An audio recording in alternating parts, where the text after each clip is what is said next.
دراز کے کسی قصبے میں ایک محنتی لکڑہارا رہتا تھا۔ وہ دن بھر کڑی محنت سے قریبی جنگل میں لکڑیاں کاٹا کرتا تھا۔ شام ہوتے ہی وہ کٹی ہوئی لکڑیاں قصبے کے بازار میں بیچ آتا۔ ان لکڑیوں کے بدلے اسے جتنے پیسے ملتے وہ بہت زیادہ تو نہ ہوتے، مگر سادہ مزاج لکڑہارے اور اس کی بیوی کی زندگی بسر کرنے کے لیے کافی ہوتے۔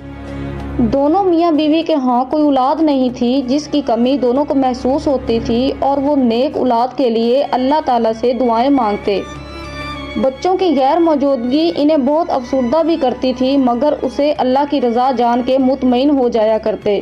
لکڑہارے نے گھر کا سونا پن دور کرنے کے لیے اور اپنی بیوی کا دل بہلانے کے لیے ایک طوطا پال رکھا تھا۔ طوطے کی ٹیں ٹیں اور بول چال چھوٹے سے گھر میں رونق لگائے رکھتی تھی۔ لکڑہارے کی بیوی اس طوطے سے بے حد پیار کرتی تھی۔ اس طوطے کی ایک خاص بات یہ تھی کہ اس کے پروں میں 2 پر سنہری رنگ کے تھے۔ ان پروں کی چمک اتنی تھی کہ وہ سونے کے معلوم ہوتے تھے۔ اس خوبی نے اس طوطے کی خوبصورتی میں 4 چاند لگا دیے تھے۔ سارے قصبے میں لکڑہارے کے اس طوطے کی دھوم تھی۔ بہت سے لوگوں نے لکڑہارے اور اس کی بیوی سے اس طوطے کو منہ مانگے دام خریدنے کی خواہش ظاہر کی، مگر دونوں میاں بیوی اس طوطے کو اپنی اولاد کی طرح پیار کرتے تھے، اس لیے انہوں نے طوطے کو فروخت کرنے سے انکار کر دیا۔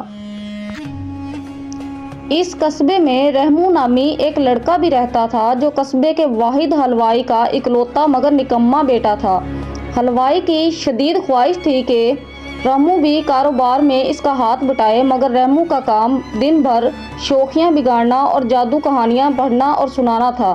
جادوئی کہانیاں پڑھ پڑھ کر وہ اپنے آپ کو بھی کسی طلسمی کہانی کا کردار سمجھنے لگا تھا، اور وہ کسی جادوئی ذریعے سے پیسے کمانا اس کی زندگی کا واحد مقصد بن گیا تھا۔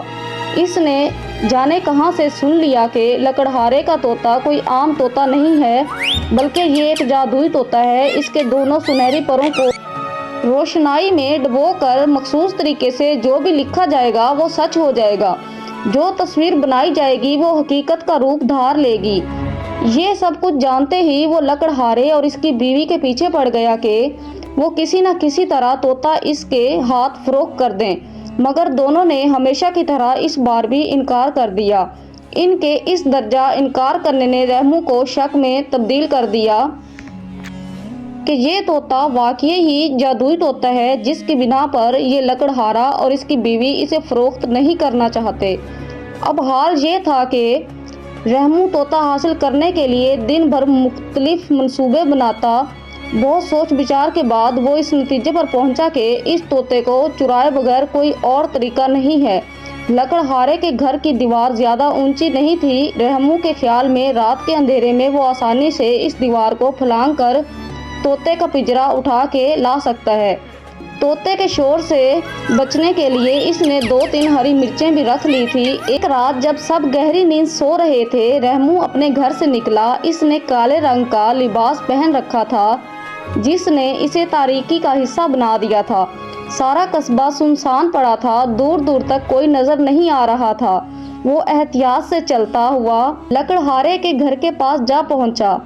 آگے پیچھے نظر دوڑا کر وہ جھٹکے سے دیوار پر چڑھ گیا، مگر جب دوسری طرف اترنا چاہا تو ایک دم اس کا پاؤں پھسلا اور زوردار آواز کے ساتھ لکڑہارا اور اس کی بیوی اٹھ بیٹھے۔ حواس بحال ہونے پر لکڑہارے نے دیکھا کہ گھر کے صحن میں ایک اجنبی شخص سر سے لے کر پاؤں تک کالے کپڑوں میں نقاب کے ساتھ ان کے صحن میں موجود ہے۔ لکڑہارے نے چور چور کا شور مچا دیا، اور دیکھتے ہی دیکھتے آس پاس کے لوگ ڈنڈا اٹھائے گھر میں جمع ہو گئے۔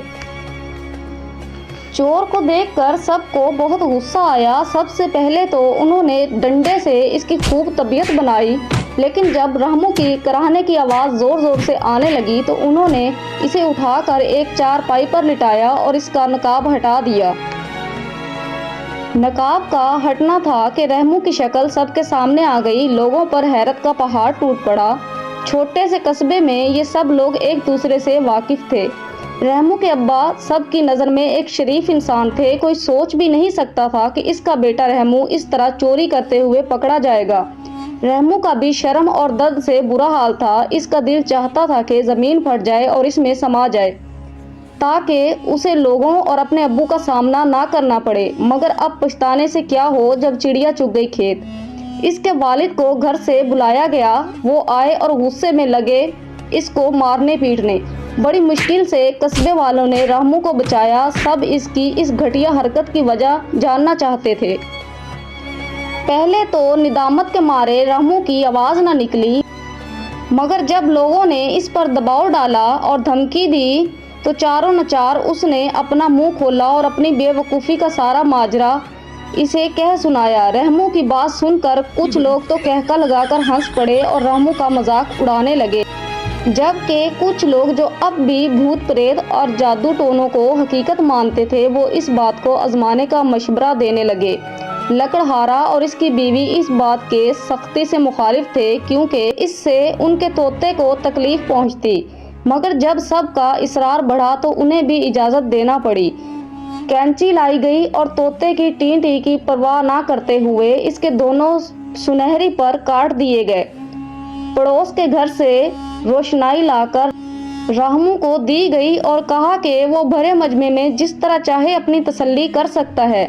رحمو نے ایک چھوٹا سا پرندہ بنایا اور انتظار کرنے لگا کہ کب اس کے بنائے ہوئے پرندے میں جان آئے اور آسمان میں اڑتا چلا جائے، مگر کافی دیر بعد بھی اس تصویر میں کسی قسم کے زندگی کے آثار نظر نہ آئے تو رحمو کی پشیمانی بڑھ گئی۔ جادو وغیرہ کے چکر میں پڑ کر اپنے اور اپنے والد کی عزت ہمیشہ کے لیے گنوانے کا احساس اس پر حاوی ہونے لگا۔ رحمو پھوٹ پھوٹ کر روتے ہوئے لکڑہارے کے قدموں میں گر پڑا اور معافی مانگنے لگا۔ لکڑہارے نے اسے اٹھا کر گلے لگا لیا، اس کے آنسو پونچھ کر کہنے لگا کہ بیٹا تم میرے چھوٹے بھائی کی طرح ہو، اس لیے معافی مانگنے کی تو کوئی ضرورت ہی نہیں ہے، مگر میری ایک بات ہمیشہ یاد رکھنا، اصل جادو انسان کے اندر ہوتا ہے اور وہ ہے محنت کا جادو۔ اپنے بازو کے زور پر حاصل کی گئی دولت چاہے جتنی بھی کم ہو، مگر اس میں برکت اور سکون ہوتا ہے جو دنیا کے کسی خزانے سے نہیں ملتا۔ لکڑہارے کی سیدھی سچی باتوں نے رحمو کی آنکھیں کھول دی۔ وہ آگے بڑھ کر اپنے والد کے گلے لگ گیا اور ان سے معافی مانگ کر اس نے آئندہ ان کا بازو بننے کا وعدہ کیا اور خوب دل لگا کر محنت کرنے کی قسم کھائی۔